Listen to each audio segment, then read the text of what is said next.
Okay, hey guys. Today I'm here at the Glory Media Day with Miloš Cvjetićanin. How are we doing, Miloš? Yeah, I'm doing great, man. Doing great. I'm being so excited of this press conference. Now we're waiting for next step.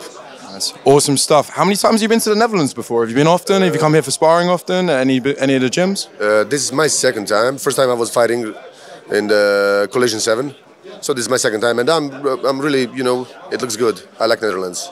Awesome stuff. I mean, we've all seen what you're capable in Glory and obviously the previous promotions, right? Yeah. Really, really complete kickboxer, in my opinion, personally.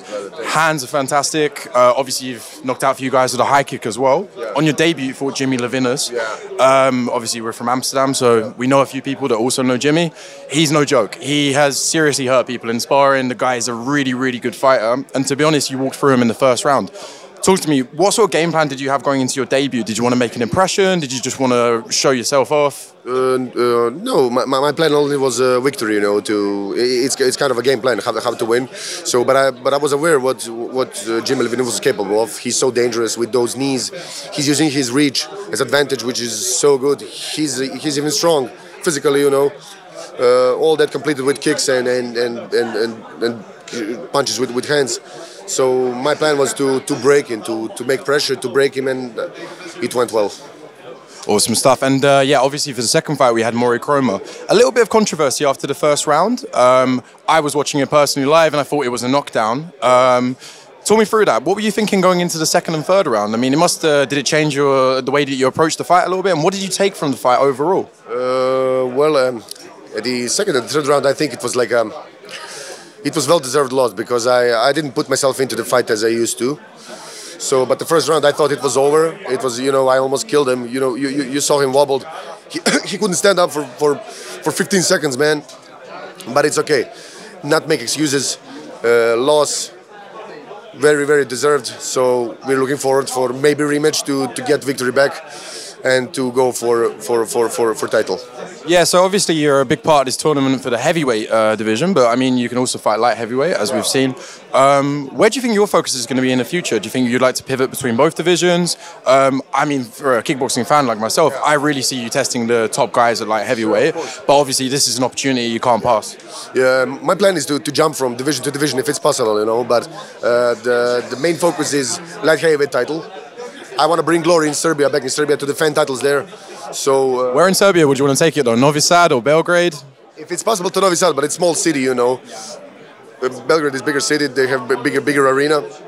We can take more people, but if it's possible in Novi Sad, it would be great, Talking about the Balkans as well, I mean, obviously, you train in Novi Sad, right? But I believe, if I'm right, that you spar a bit in Belgrade, at Rade's gym. Yeah. It's such a hub of talent in the Balkans right now. I mean, you've got Rade Opčić, yourself, a lot of other heavyweights in Glory and stuff that have been from Serbia and from that region.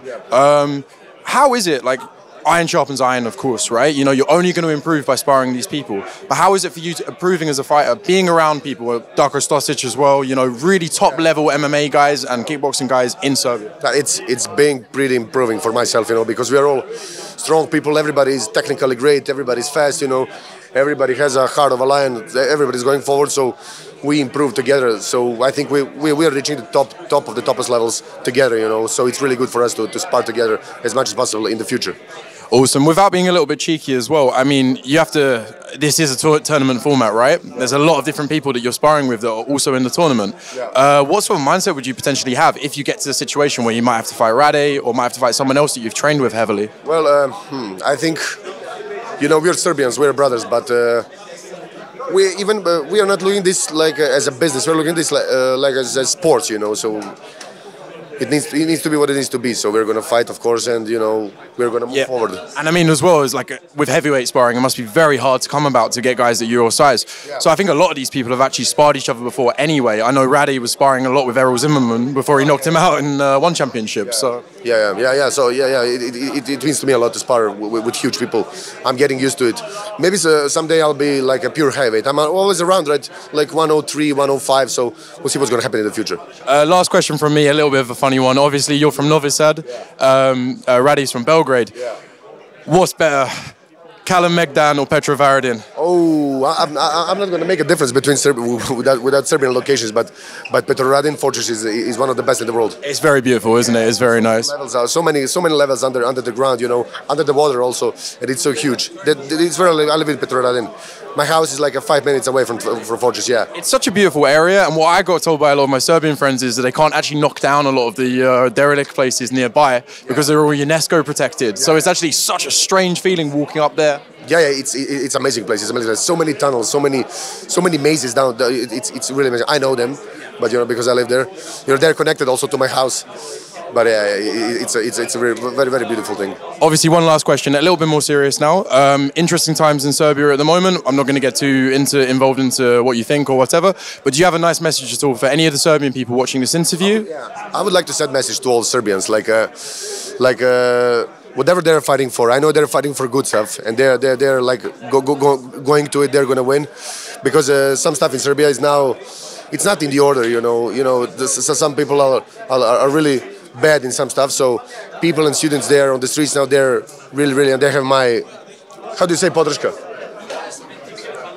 They have my, you know, support, of course. For sure. Games, I forgot to say support word. They have my support, and I'm with them. I was also on the streets, so mogu da kažem, I can say in Serbian also, da za šta god se bore Srbi, jako mi drago da se bore, da biraju dobrog i lošeg, tako da nadam se da ćemo uspeti u svemu što radimo i da idemo napred i da konačno zablistamo kao jedan narod i da pokažemo svetu ko smo i šta smo i naši smo sve spremni. Tako da, pozdrav svim Srbima koji veruju u sebe i koji hoće da napreduju, sve će doći na bolje. Thanks a lot, Miloš. Really appreciate it. Thank you, brother.